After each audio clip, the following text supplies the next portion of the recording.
Alors, on arrive maintenant au cœur de notre rencontre. On va tenter de répondre à de grosses questions. Où est-ce qu'on en est?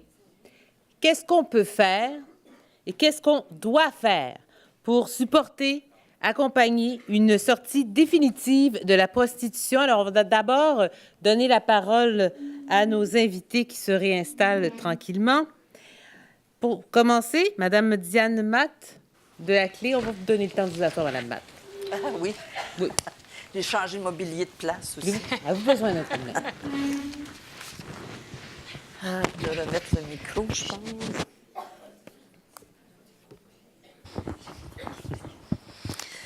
En fait, je suis très consciente du temps qui file et qui coule. J'avais préparé des choses que je ne ferai pas, dans le fond, parce que je veux aussi qu'on ait l'occasion d'échanger avec la salle. Peut-être quelques éléments. D'une part, vous effectivement rappelez combien le courage que des femmes comme Rose et Sophie doivent avoir pour dire publiquement ce qu'elles ont vécu et dénoncer ce qu'elles vivent encore au quotidien, même quand elles en sont sorties. Sophie, dans sa présentation, parlait du fait que la parole des survivantes peut être instrumentalisée, elle peut être niée, elle peut être banalisée. C'est vrai. On le voit au quotidien. On l'entend au quotidien dans les médias. Je suis une des fondatrices de la concertation des luttes contre l'exploitation sexuelle. On intervient depuis maintenant 5 ans directement auprès des femmes. On offre des soutiens semblables à ce que la Maison de Marthe offre. On fait de la prévention dans les écoles. On fait du travail politique pour arriver à faire changer les choses, faire changer les mentalités. Et presque quotidiennement, on voit combien on n'est pas intéressé, et je dis on, autant les médias. C'est vrai que les médias jouent un rôle particulier parce qu'ils représentent un pouvoir indéniable dans une société présentement, mais la société en général, les mouvements sociaux, pour ne pas nommer plus spécifiquement le mouvement féministe, ferment les yeux sur la parole des femmes qui ont été dans la prostitution et la parole des féministes qui analysent la prostitution comme étant une forme de violence envers les femmes. C'est une réalité avec laquelle moi je compose comme féministe abolitionniste depuis fort longtemps, mais qui particulièrement dans les dernières années, à cause de la cause Bedford à Ottawa, que plusieurs d'entre vous, j'espère, connaissent, a pris une tournure de plus en plus criante, en fait, parce que nous avons réussi, malgré l'adversité, nous avons réussi avec et pour des survivantes, je dirais aussi avec et pour l'ensemble des femmes, parce que pour moi, pour nous, lutter contre la prostitution, lutter contre l'exploitation sexuelle des femmes est d'abord et avant tout une lutte féministe, une lutte pour l'égalité pour toutes les femmes. Et nous avons réussi donc au cours des 4-5 dernières années à ébranler le temple de la supposée industrie du sexe ou droit à la prostitution dans une société sexiste, patriarcale, capitaliste, colonialiste. Et il se démène évidemment présentement pour empêcher l'adoption du projet de loi C-36 qui comporte ces erreurs, mais qui a fondamentalement un aspect qui est le fruit de notre travail, le fruit de la parole des femmes, le fruit de ceux et celles qui ont décidé d'écouter cette parole-là, et qui fait en sorte que dorénavant, la prostitution au Canada ne sera plus considérée comme un crime sans victime, mais sera considéré, lorsque le projet de loi, légalement, sur papier, sera considéré comme étant effectivement, il sera considéré comme étant un crime d'acheter des services sexuels de la part d'une autre personne. Et c'est le changement fondamental. Après ça, comme on a un gouvernement conservateur, ils ont maintenu malheureusement des formes de criminalisation des femmes. Ils continuent à couper et à appauvrir particulièrement les femmes, donc à amener plus de femmes dans la prostitution. Ils sont incohérents, comme sous tous les autres sujets qui traitent depuis, je me souviens plus de combien d'années ils sont au pouvoir, mais depuis qu'ils sont au pouvoir. Et on vit évidemment avec le résultat de ces conséquences des gouvernements à répétition, gouvernements vendus à toute l'idée d'un développement basé sur la croissance perpétuelle, sur le profit perpétuel et sur l'appauvrissement du plus grand nombre de personnes possible, dont les femmes, tout le monde le sait, tout le monde le reconnaît, tout le monde se gave de ça, que les femmes en sont les premières victimes de cet appauvrissement au niveau mondial, comme au niveau du Canada, comme du Québec, mais personne ne fait rien. On fait d'un côté des politiques sur l'égalité, un côté des annonces de programmes qu'on va mettre en place ou de campagnes, et de l'autre côté, on continue de faire comme si tout était séparé dans des petites cases différentes et qu'il n'y avait pas de lien entre une pratique inégalitaire comme la prostitution, la pauvreté des femmes, le racisme qui se vit dans nos sociétés, particulièrement envers les personnes autochtones, comme si effectivement il y avait un endroit où on pouvait penser s'extraire de cette réalité-là, comme si on pensait qu'il y a des individus qui peuvent s'extraire de l'idée que nous vivons dans une société qui produit la prostitution. À pleine page de journaux, comme Rose le disait au tout début, mais aussi au quotidien, à plein de discours dans les universités, à plein de discours dans les partis politiques à l'heure actuelle qui normalisent cette forme de violence envers les femmes-là. Et moi, ça fait 30 quelques années que je lutte contre la violence des hommes envers les femmes de toutes sortes de façons. D'abord et avant tout, dans les centres contre les agressions à caractère sexuel, la prostitution est la forme de violence envers les femmes la plus taboue. On ne veut pas la voir, on ne veut pas l'entendre, on ne veut pas entendre les femmes qui en parlent, on ne veut pas entendre les groupes qui parlent de cette forme de violence-là. Et il faut que ça cesse. Merci beaucoup, Mme Matt. Excusez-moi, je ne veux pas vous interrompre, mais comme vous dites, on a hâte d'échanger avec le public. Mais est-ce que vous aviez terminé? Je voulais juste terminer une petite conclusion. Il est plus que temps que ça change. Le projet de loi C-36 représente une possibilité de changer, mais il faut aussi changer, puis je pense que c'est l'objet du colloque dont la première phase est ce soir, mais qui va se poursuivre en mai 2015. Il faut aussi cesser de voir que la seule façon d'aider les femmes dans la prostitution à l'heure actuelle, c'est de leur donner des plasters, des condoms, des seringues, etc. Et il faut changer notre approche par rapport à la prostitution. Merci beaucoup, Mme Matt. Je m'excuse d'avoir interrompu. Bravo.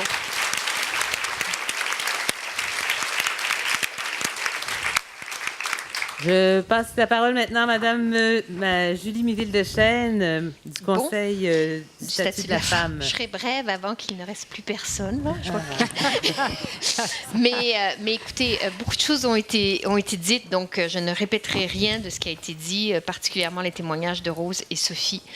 Je crois qu'ils étaient en soi extrêmement puissants. Je vous dirais seulement que moi, on m'avait demandé de parler de la difficulté de convaincre les décideurs, les politiciens, de faire quelque chose quant à la prostitution. Nous sommes des féministes d'État.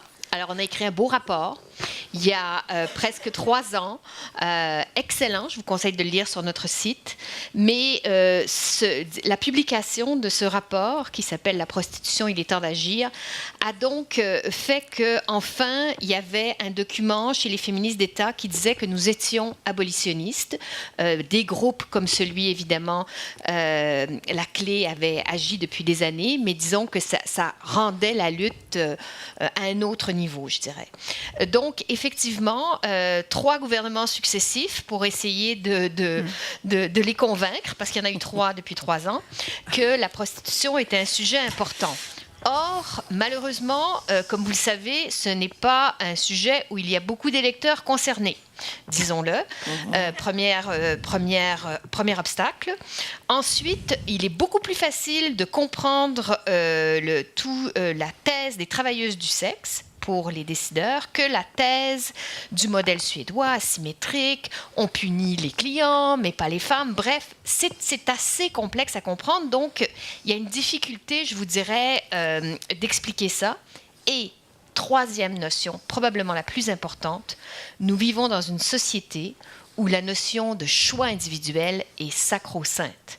Et le nombre de personnes qui m'ont dit « mais voyons, c'est son choix », c'est là où j'ai le pire obstacle à traverser pour essayer de comprendre que les choix ne se font pas dans le vide. Donc, beaucoup d'obstacles. J'ai eu quand même des alliés. Il y en a deux, au moins deux dans cette salle. Je donnerai leurs prénoms. Thérèse et Hélène. Dans la machine de l'État, il y avait des alliés, donc c'était très important. Mais la résistance venait notamment du ministère de la Justice dans les gouvernements précédents, parce que, très attaché au statu quo, c'est quoi cette idée d'avoir des lois différentes pour deux personnes qui font le même acte, donc des grosses résistances au changement, à un point tel que le Québec a été défendre à la Cour suprême le statu quo, alors qu'on avait une politique, la politique de l'égalité, qui disait que la prostitution était une forme d'exploitation. Alors imaginez le paradoxe, le gouvernement qui ne sait même pas c'est quoi sa propre politique. Donc très attaché au statu quo, difficulté de percer, et est arrivé effectivement le projet de loi C-36. Oui, on avait fait du lobby, mais je dois dire que là, il y a une espèce d'alliance entre la droite morale et une partie des féministes abolitionnistes. C'est vrai qu'on peut être en désaccord avec beaucoup de choses, le gouvernement Harper, mais c'est clair que ce projet de loi qui criminalise les clients, mais moins les prostituées, parce qu'il reste encore des problèmes dans ce projet de loi, eh bien, ce projet de loi, pour nous, est une avancée. Mais maintenant, je vous dirais qu'une grande partie de la bataille reste à faire, parce que nous ne verrons pas si ce gouvernement est sérieux s'il n'y a pas de suite. Parce que c'est bien beau de dire que les prostituées, les personnes prostituées sont des victimes, mais si on ne les aide pas à sortir de la prostitution, à ce moment-là, on est dans l'hypocrisie pure et simple. Alors là, on a mis un beau 50 millions, 20 millions, pardon. 20 millions sur 5 ans, merci, pour tout le Canada, ce qui évidemment n'est pas suffisant. Ça prend de l'argent, vous l'avez vu dans cette extraordinaire conférence qui montrait à quel point on pouvait sortir malade et abîmé de la prostitution. Ça prend beaucoup d'argent. Le gouvernement en a donné un peu. La santé dans la Cour des provinces. Que va-t-il se passer? C'est vraiment pour moi là le véritable test. Parce qu'à mon avis, cette loi ne survivra sans doute pas à un prochain test devant les tribunaux si on n'arrive pas à montrer. Si on n'arrive pas à montrer qu'il y a effectivement des choses qui sont faites pour aider les femmes prostituées. Moi, je crois qu'une grande partie du test se passe là. Et effectivement, ça coûte cher. Nous, on a proposé dans notre rapport, j'achève, des maisons spécifiques, une maison d'hébergement, parce qu'elles ont des problématiques spécifiques, complexes. Évidemment, des soins, évidemment, il faut les aider à se retrouver un travail. C'est pas simple, parce que ce sont des femmes qui ont souvent différents problèmes, mais aussi qui ont été habituées d'une certaine façon à gagner de l'argent, même si elles la dépensaient tout le temps. Alors, ça prend une rééducation très complète. C'est vraiment compliqué. Et je vous dirais que c'est là le test. Je vais continuer à pousser, parce que c'est ça mon rôle, de faire de la pression pour que maintenant que ces femmes ne sont plus des criminels dans la plupart des cas, parce que vous savez, il y a des exceptions dans cette loi, qu'elles puissent réintégrer une vie normale le mieux possible. Et c'est là que notre action va être importante, je crois. En partie, c'est d'essayer de pousser les décideurs à aider ces femmes et les hommes, puisqu'il y a à peu près 20% d'hommes prostitués. Alors voilà, je vous laisse la parole. Je pense que c'est aussi bien. Oui, c'était magnifique.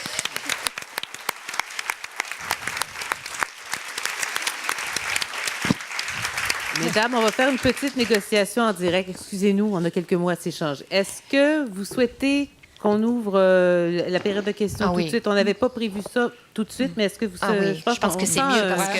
Il y a beaucoup d'énergie dans la salle et on a l'impression que vous avez envie d'intervenir. Alors, Andréane est là, là-bas, près de la porte, a un micro. Donc, si vous souhaitez dire quelque chose, vous levez la main, elle va vous tendre le micro et vous pourrez vous exprimer. Si on est très nombreux à le faire, je vous demanderai d'avoir le respect justement des autres personnes qui souhaitent parler. Donc, vous pouvez vous exprimer autant que vous voulez, mais soyez aussi concis et précis que vous le pouvez. Prenez exemple sur nos panélistes. Et il y a aussi, on vous demande également de ne pas faire de militantisme ou d'accuser des gens ou de lancer des slogans et tout ça. On veut vraiment qu'il y ait une conversation, un échange avec les gens. D'abord, merci à vous toutes pour cette conférence, ce colloque. Il y a beaucoup de choses qui me sont nouvelles dans ce que vous avez dit, docteur. Alors, merci beaucoup et qui me font voir les choses sous un angle un peu plus complet. Et puis, merci surtout à vous deux, mesdames. J'ai plusieurs questions, mais je vais me limiter à 3. La première, c'est, j'ai bien compris que vous étiez abolitionniste et vous savez comme moi que abolir la prostitution, même s'il y a des lois qui sont faites pour ça, vous n'y arriverez jamais. Même si vous pénalisez le client. Est-ce que le fait de pénaliser le client ne va pas rendre, vous parliez de violences faites aux femmes en situation de prostitution, encore plus vulnérables? Est-ce qu'elles ne vont pas devoir aller se déplacer dans des lieux encore plus dangereux parce que les clients vont devoir aller dans ces lieux plus dangereux pour pouvoir consommer? Et est-ce que vous ne les mettez pas en situation de violence plus importante à ce moment-là? Deuxième chose, c'est la décorporalisation. Est-ce qu'une femme en situation de prostitution n'a pas déjà amorcé un phénomène ou un syndrome de décorporalisation dès lors qu'elle a été victime de violences enfant? Est-ce que ça n'a pas préexisté à la situation constitutionnelle? Et puis je me limite à une troisième, une troisième question. C'est quid ces hommes, dont je ne fais pas partie bien sûr, mais ces hommes, parce qu'il n'y a pas beaucoup d'hommes ici, puis vous le savez comme moi, il y a des hommes qui ne maîtrisent pas leur pulsion, pour qui la sexualité est associée à quelque chose de violent, d'agression. Ces hommes qui consomment des prostituées, est-ce que ce ne sont pas des hommes qui vont, si on les pénalise, aller vers un autre crime qui s'appelle le viol plus facilement? Et est-ce qu'on a dans les pays où on a aboli la prostitution des statistiques à ce sujet? D'accord, merci. Je ne me fais pas leur défenseur, merci. Merci. Je peux prendre un qui veut répondre. Qui veut répondre? Alors, est-ce que quelqu'un veut répondre? Moi, je peux. Cette idée que les hommes ont besoin d'un harem de femmes disponibles pour ne pas en violer d'autres est une idée complètement rétrograde. Les hommes peuvent contrôler leur pulsion. Il existe des façons autonomes de se faire plaisir que nous connaissons tous. Et personnellement, j'ai beaucoup de difficultés avec ce concept. Et sur cette question, cette idée que les hommes, si on les pénalise, ça va être pire et tout, arrêtons un instant. Ça marche en Suède. En Suède, les mentalités ont changé parce qu'on a fait des campagnes de sensibilisation. On a dit aux hommes qu'aller voir des femmes prostituées ou des personnes prostituées, c'était de l'exploitation et c'était de la violence. On a changé les mentalités. De ce fait même, ça se fait, changer les mentalités. C'est compliqué, il faut s'y atteler, mais ça se fait. Alors, cette idée que c'est le plus vieux métier du monde, que ça va tout le temps durer, qu'on ne peut rien faire, ça nous est mis dans la tête par des gens qui ont intérêt à ce que le statu quo demeure. Alors, je sais que vous avez peut-être essayé de nous provoquer, mais les hommes ne sont pas des animaux et peuvent se retenir. Je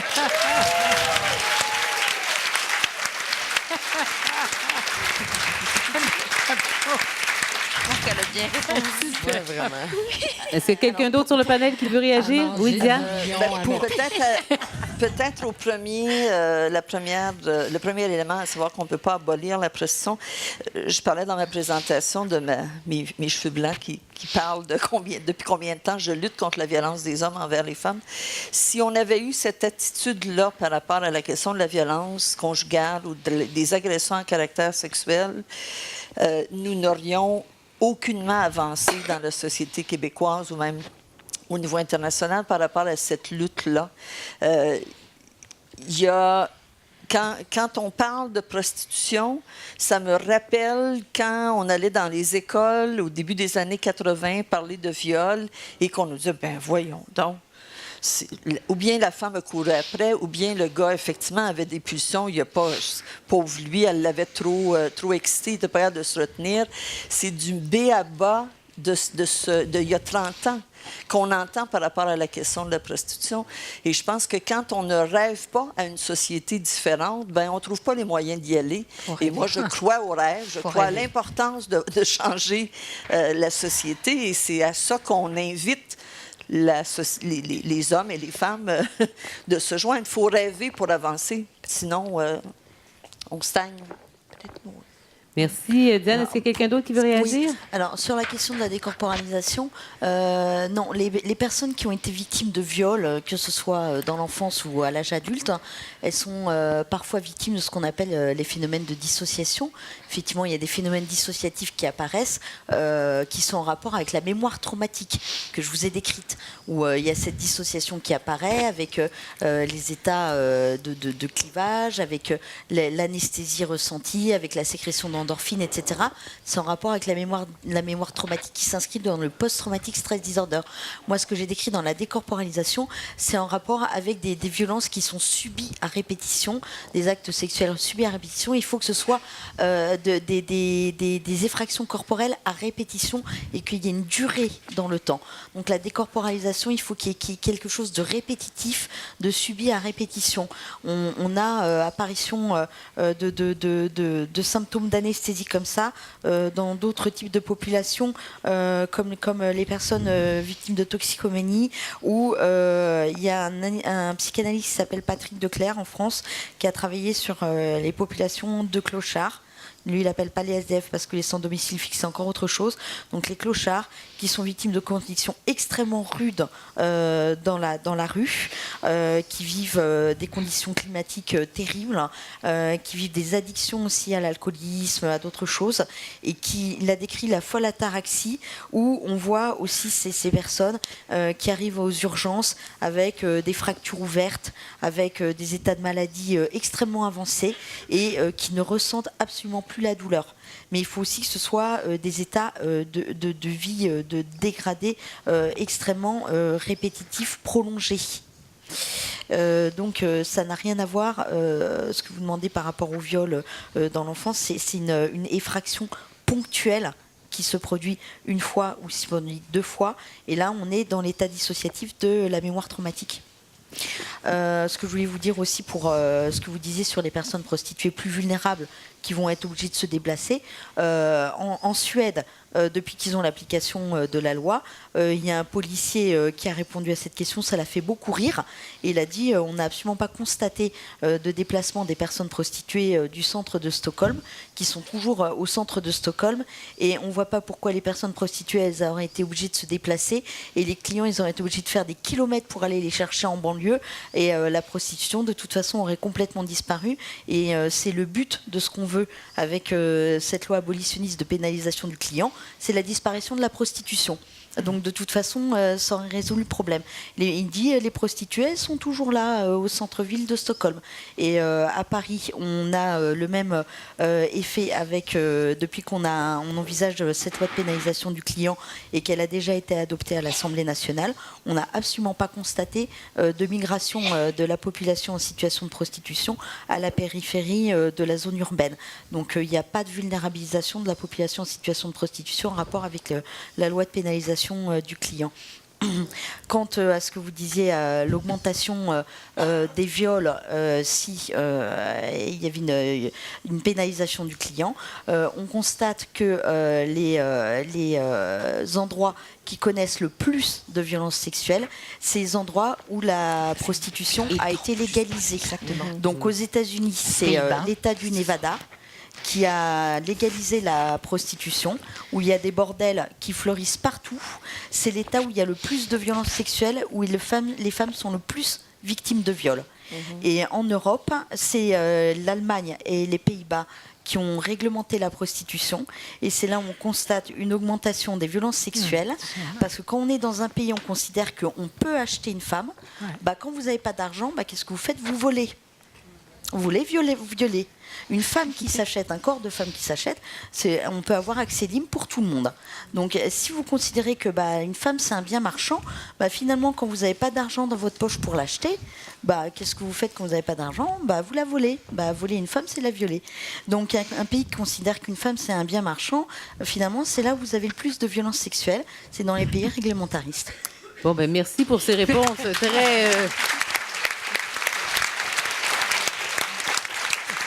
On a une autre question. Oui, on a une autre question ici. Oui, d'abord, merci infiniment pour cette extraordinaire soirée.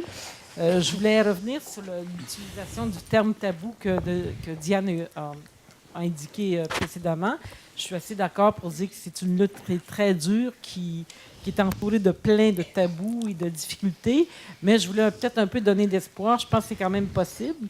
Moi, je proviens d'une organisation syndicale, la CSN, où on a pris une position abolitionniste. C'est vrai. Et c'est une organisation mixte avec la tradition, tout ce que ça veut dire une organisation mixte. C'est pas un groupe autonome de femmes.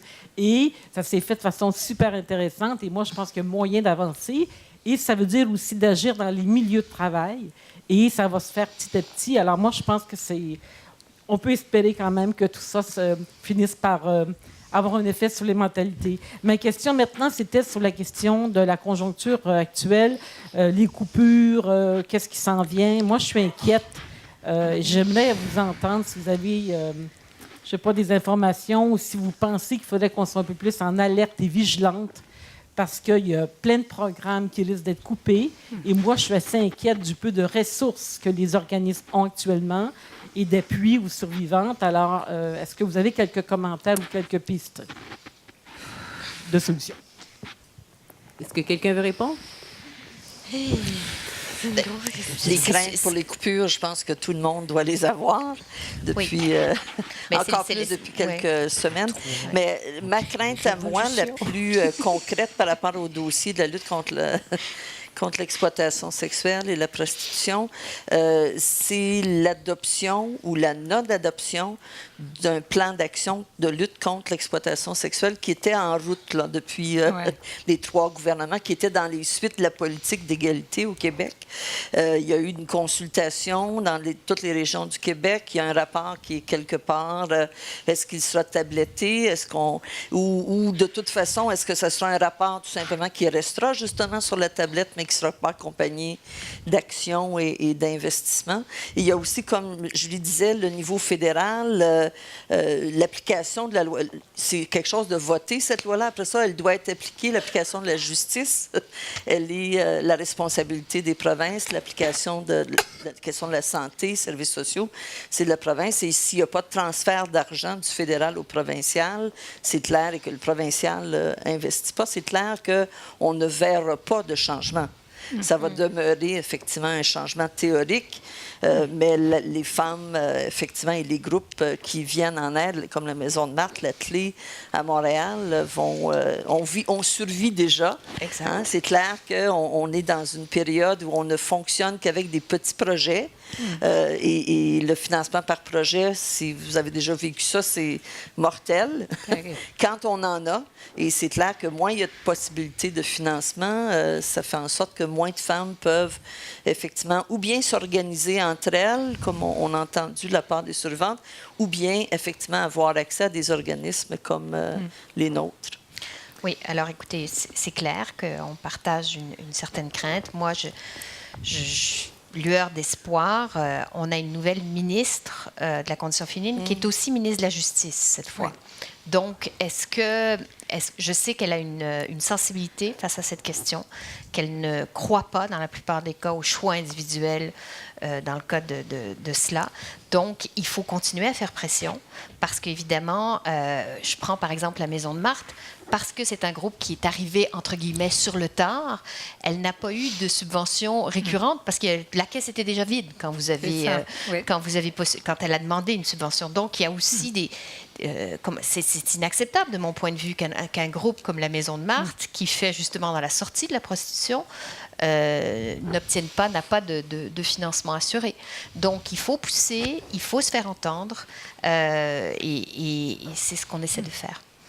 Merci. On a une autre question.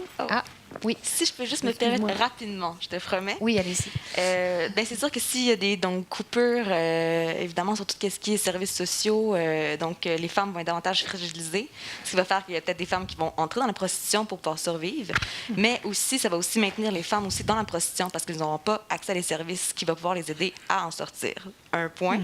Deuxième point, c'est juste que pour maintenir un peu la lignée sur la précarisation des groupes de femmes et des groupes féministes, donc c'est sûr qu'évidemment, il y a beaucoup de féministes qui disent, des groupes de femmes qui disent c'est pas le temps de prendre position, on a beaucoup d'autres enjeux plus urgents, etc. Donc, ça donne une autre excuse pour balayer en fait l'enjeu.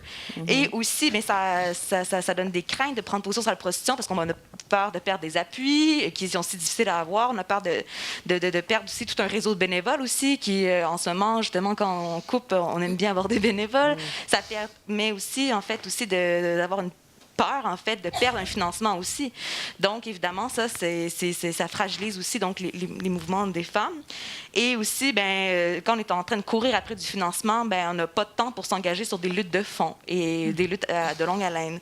Et aussi, évidemment, pour relancer ce que Diane a dit, il y a beaucoup de survivantes aussi qui ont envie donc de prendre part, en fait, à la lutte et de bâtir aussi des réseaux, des maisons d'hébergement.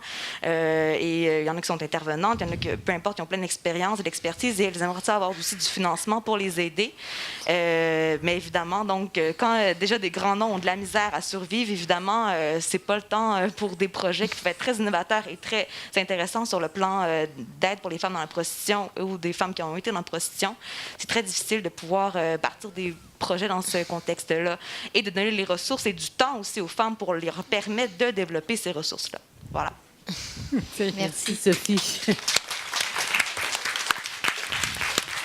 Alors, Andréane, il y a quelqu'un qui a le micro, je crois. Oui.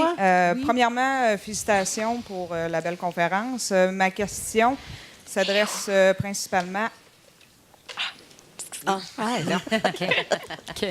Ma question s'adresse principalement à Rose et à Sophie. Félicitations, mesdames, pour votre courage. C'est très apprécié. Dans le milieu où je travaille, on fait beaucoup affaire avec des ressources communautaires. Justement, je travaille avec des mineurs, des filles qui sont souvent... malheureusement pris dans ce tourbillon-là. Je travaille aussi avec l'organisme PIPQ, ici à Québec. Je sais qu'il y a eu une espèce de projet, à un moment donné, que les ressources communautaires qui sont directement là, en lien avec la clientèle au niveau des prostituées, qui montent un peu des maisons closes. J'aime pas le mot maison close, mais des maisons où ça serait très bien géré, mais que c'est les ressources elles-mêmes qui seraient là pour pouvoir éventuellement offrir l'aide et le support justement aux prostituées pour les sortir du milieu là, quand ce sera le temps. J'aimerais savoir qu'est-ce que vous pensez de ça, parce que je suis très d'accord au niveau là, que s'il n'y a pas de demande, il n'y aurait pas d'offre. Ça, je suis très, très d'accord avec ça. Mais qu'est-ce que vous pensez de ce projet-là? Je sais que c'est pas encore en fonction à Québec, mais je sais que ça a déjà été beaucoup parlé. J'aimerais vous entendre. Moi, je connais pas bien le groupe dont il est question ici, mais j'ai cru comprendre que c'est comparable à l'organisme Stella qui est à Montréal. Et l'organisme Stella qui est à Montréal, à mes yeux, en tant que femme qui a déjà demandé leur aide, et aux yeux de plusieurs femmes avec qui je travaille qui ont déjà demandé leur aide, et aux yeux d'autres intervenantes qui ont entendu d'autres femmes. Donc, on est soit toutes complètement folles ou hystériques, ou il y a un litige quelque part, mais notre impression à toutes, c'est que le but d'un groupe comme ça, c'est pas d'aider les femmes à sortir de la prostitution, mais plutôt de les maintenir dans la prostitution, parce qu'en les maintenant dans la prostitution, ils touchent à des subventions en réduction des méfaits parce qu'ils distribuent des condoms et des seringues ou peu importe. Et il y a des salons de massage qui sont affiliés avec Stella puis qui leur envoient les filles quand les filles filent moins bien. Fait que moi, personnellement, je trouve qu'un groupe comme ça, qui reçoit du financement, vole de l'argent qui devrait aller à des filles qui en ont réellement besoin pour en sortir, au lieu d'avoir l'illusion d'être aidé en étant maintenu dans une situation de laquelle ils aimeraient, au fond, sortir. Mais c'est mon opinion, ainsi que celle de plusieurs autres femmes. C'est très, très discuté, mais c'est ça. As-tu quelque chose à ajouter? C'est très bien. Ben en fait, je pense que j'ai pas grand-chose à rajouter. Je pense que c'est assez complet comme réponse. Alors peut-être on pourrait en parler, mais évidemment, c'est sûr qu'il y a beaucoup de critiques là, envers... nous, on connaît plus Stella parce qu'évidemment, tu peux connaître un peu le profil montréalais de la chose. Mais évidemment, c'est ça, notamment, ils vont toucher... Je sais qu'il y a plusieurs personnes autochtones aussi, notamment, qui sont très frustrées parce qu'il y a énormément aussi de financements qui viennent des communautés autochtones qui sont déjà extrêmement appauvries, qui va notamment chez Stella et d'autres organismes comme ça. Et puis, c'est un peu paradoxal que c'est pas vraiment une lutte anticolonialiste, en fait, que de maintenir des femmes très précarisées, majoritairement, donc qui sont surreprésentées dans la prostitution, des femmes autochtones. Donc, c'est pour ça, en fait, qu'il y a plusieurs enjeux là, qui gravitent autour de... Mais on laisse quand même la chance au coureur, une manière peut-être de récupérer la chose. Il y a pu y avoir une mobilisation dans votre secteur pour modifier l'orientation, peut-être, on ne sait jamais. Diane voulait ajouter quelque chose? 2 éléments. L'expérience dont tu parles, que vous allez peut-être vivre à Québec, se vit présentement à Vancouver, en fait, dans le downtown Eastside, qui est un haut lieu de prostitution de rue, très, très majoritairement de femmes autochtones, de femmes très vulnérables. Et il y a une maison où c'est tenu par un organisme communautaire. Les femmes peuvent vivre là et amener leurs clients dans leur chambre. Et tout se passe, effectivement, c'est un bordel, entre guillemets, payé par l'État. Hein, et et tout se fait au nom de toute façon, ces femmes-là ne peuvent pas sortir de la prostitution, donc il vaut mieux qu'elles soient dans un environnement contrôlé, plus sécuritaire. Nous, ce qu'on dit, c'est que oui, il faut effectivement donner du soutien aux femmes qui sont dans la prostitution au moment où on se parle, mais on doit confronter l'idée, la mentalité, l'idée, mais aussi l'intervention qui fait en sorte que la prostitution va toujours être avec nous, a toujours été avec nous, et qu'il y a des femmes qui aiment ça, puis qu'il y a des femmes qui n'aiment pas ça. L'autre élément qui est dangereux, selon moi, présentement, c'est qu'on parle du groupe Stella, mais il y en a plusieurs à travers le Canada et à travers le monde, où je pense qu'il y a une tentative de séparer les femmes, de dire ce groupe de femmes-là, c'est des professionnels du sexe, elles aiment ça, puis il faut leur donner, elles ont le droit de vivre, elles ont le droit de faire ça, et on doit leur donner la sécurité pour le faire. Celles qui n'aiment pas ça, il faut les sortir, effectivement, puis utiliser d'autres parties du code criminel pour régler leur situation.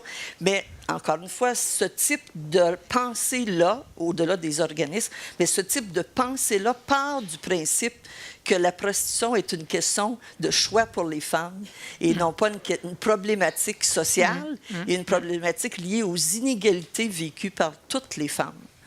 Et donc, pour moi, c'est à questionner ce type de projet-là. Merci beaucoup. On a une dernière question? Oui. Merci. Ça va comme ça? Oui. Oui. J'aimerais moi aussi remercier d'abord Sophie et Rose pour leur témoignage. Je suis impressionnée par votre courage puis votre dignité, en fait. J'habite, moi... Je voulais juste... En fait, vous avez parlé... Madame, en fait, plusieurs avaient parlé de l'invisibilité du phénomène de la prostitution. Et moi, j'habite dans Saint-Sauveur, à côté d'un parc, à 2 pas de chez nous, il y a un point de prostitution de rue. Et j'habite là depuis 4 ans et je suis toujours, je ne sais pas comment la sidérer ou... c'est comme si les femmes n'existaient pas, en fait. On les voit pas, elles sont invisibles. Elles sont là à 6 heures du matin, à 11 heures du soir, à toutes les heures, peu importe le jour. On passe à côté d'elles. Puis les résidents de mon quartier, il y a de tout. Là. Il y a des jeunes familles, il y a des professionnels, il y a des chômeurs, il y a des ouvriers, mais il y a de tout. De tout. Et ces femmes-là sont invisibles, en fait. C'est comme si personne ne veut les voir. Puis là, ici, tout le monde, on est tous convaincus, mais est-ce qu'on se parle? On se parle, on est convaincus. Mais moi, c'est bien. Quelque part, c'est enthousiasmant de vous entendre. Mais ça ne change rien à la réalité. Moi, je vais rentrer. Hein? Tu le sais, vous le savez. Alors, la question, c'est comment on fait pour que ça sorte de l'auditorium ici? On en parle.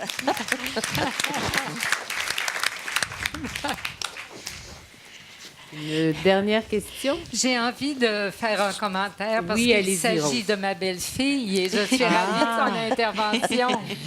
Je crois qu'elle vient d'ouvrir la porte à la conclusion qu'on veut faire à la séance. Alors, je vais laisser Isabelle l'introduire, mais on a une idée à suggérer. Alors, tu as ouvert la porte, Julie, à cette idée-là. Mais il y a quand même une personne Oui. qui voulait poser une question Je vous en qui aura prie. l'occasion de le faire après? Certainement. Oui, ben, vous Ou avez raison. maintenant. Non, on va prendre le prend la témoin que question. nous a tendu votre belle-fille. Est-ce que vous vous rappelez de la fameuse opération Scorpion il y a une dizaine d'années? Ça vous dit quelque chose, hein? Pour Mme Trinqueur, qui n'en a peut-être pas entendu parler, il y avait eu un scandale sur la prostitution juvénile qui avait bouleversé tout le monde. Ça avait créé vraiment un brouhaha dans la ville, principalement parce qu'il y avait des clients de ces jeunes prostituées qui étaient connus, qui étaient des personnalités connues. Alors, ça a développé une grosse mobilisation qui s'est peu à peu éteinte. Et aujourd'hui, la prostitution juvénile existe toujours, elle est même florissante, mais l'indignation est un petit peu moins présente.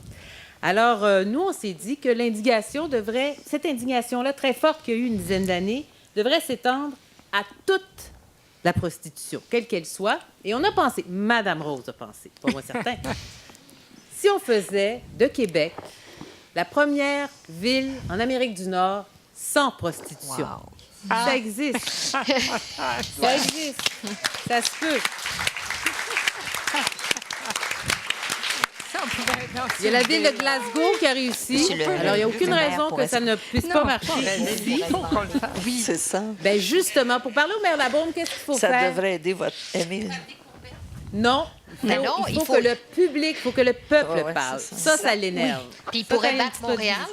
Montréal. Il pourrait battre Montréal là-dessus. Ah oui, Donc, ça, faut y ça, jouer c'est une là-dessus. grosse motivation. Ça, c'est une grosse motivation. Denis Coderre...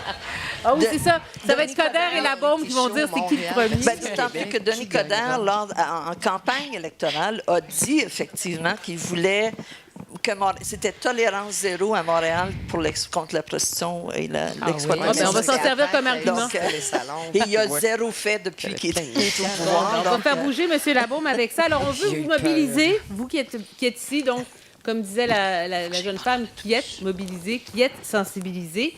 Donc, on vous invite à nous manifester votre intérêt, même à vous identifier, si ça vous intéresse, pour former un comité de mobilisation pour que ça fasse bouger les choses. Et qui sait, ça va être long, comme tout. Mais ça serait intéressant d'arriver à ce Isabelle, projet-là. j'aimerais faire un commentaire, puisque je suis porteuse d'idées. Ça fait oui. déjà plusieurs années qu'on en parle à la Maison de Marthe. D'ailleurs, depuis le début, qu'on parle de cette idée-là, on l'avait même dite au maire Labaume. Mais enfin, moi, une des choses qui m'a le plus impressionnée sur le terrain, c'est je fais beaucoup de conférences de sensibilisation. Il me semble que je suis rendue à quelque chose comme 215 ou 216 conférences depuis le début. Et je suis impressionnée comment le public est mobilisé et beaucoup plus courageux au plan politique que nos politiciens. Dans bien des domaines, oui. C'est pas difficile. ça. Et à toutes les conférences que je fais, le public dit toujours « Ah, madame, qu'est-ce qu'on peut faire pour vous aider? Voulez-vous qu'on signe une pétition? » Je dis « Ben non.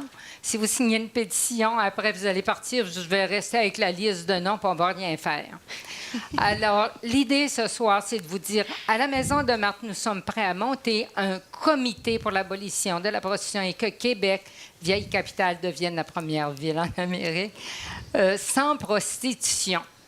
Alors, l'idée, c'est, y a-t-il dans la salle des personnes qui sont prêtes à se mobiliser? On n'a pas besoin d'être 50. Et on a travaillé à préparer la documentation. Vous savez que Glasgow, en Écosse, est ville sans prostitution. On a tous les documents, on a tout documenté ça, on a monté des dossiers. Donc, on est prêt. On est prêt. On est prêt si vous êtes prêts. Il faudrait qu'il y ait des gens qui viennent. Nous, on est déjà débordés par le quotidien. Nous sommes en survie à la Maison de Marthe, comme les femmes avec qui on travaille. Nous devons chercher chaque dollar de notre financement. Nous n'avons pas un sou récurrent. La clientèle, entre guillemets, puisque les femmes ne paient pas les services à la Maison de Marthe, a beaucoup augmenté. Nous avons fait la preuve de la nécessité d'un organisme comme la Maison de Marthe. En fait, qui n'est pas une maison, qui est un local, simplement. Nous travaillons dans des conditions absolument insupportables, mais on n'a pas l'intention d'arrêter malgré tout. Et nous avons fait la preuve de la nécessité d'un organisme comme le nôtre. Ce n'est pas pour le faire mourir malgré toutes les difficultés qu'on a.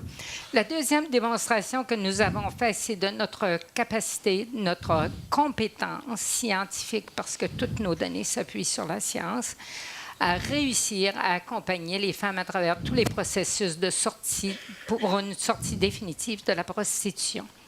Et c'est absolument noir ce qu'on a dit ce soir comme situation, mais je voudrais vous dire qu'en même temps qu'il y a toute cette tragédie humaine, en même temps, il y a la chose la plus extraordinaire qu'on a entendue ce soir. D'ailleurs, les deux témoignages de Rose et de Sylvie, j'étais tellement touchée de savoir que l'une qui faisait le témoignage était mon homonyme. Je voyais ça comme une bénédiction ce soir. Moi, je veux vous dire en même temps comment c'est la chose la plus extraordinaire, et nous vivons à la Maison de Marthe l'expérience la plus belle au monde, qui est la renaissance d'une femme, sa résurrection. Je suis extrêmement impressionnée par leur courage, leur détermination, leur vaillance. Et je veux vous dire comme mot de la fin que ces femmes qui sont les plus déchues de notre société m'ont révélé la chose la plus extraordinaire du monde, qui est la dignité humaine, la capacité d'une personne de se relever des pires souffrances et de continuer la vie et de guérir ses plaies, de s'accomplir et de se réaliser. Et c'est l'une des raisons pour laquelle le livre que j'ai écrit, je vous salue, Marion, Carmen, Clémentine, pleine de grâce. J'ai repris le « Je vous salue, Marie ». Je ne peux pas vous raconter toute l'histoire, mais devant tant de beauté et de splendeur, on ne peut que s'incliner. Alors, nous devons absolument devenir solidaires de ce mouvement et ne pas attendre le mouvement politique. Nous devons le précéder et le faire. Alors, voilà. Merci.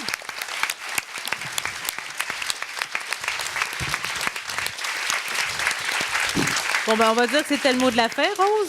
Vous avez bien terminé ça. Désolée pour la personne qui voulait poser la question. On vous remercie beaucoup d'avoir été là.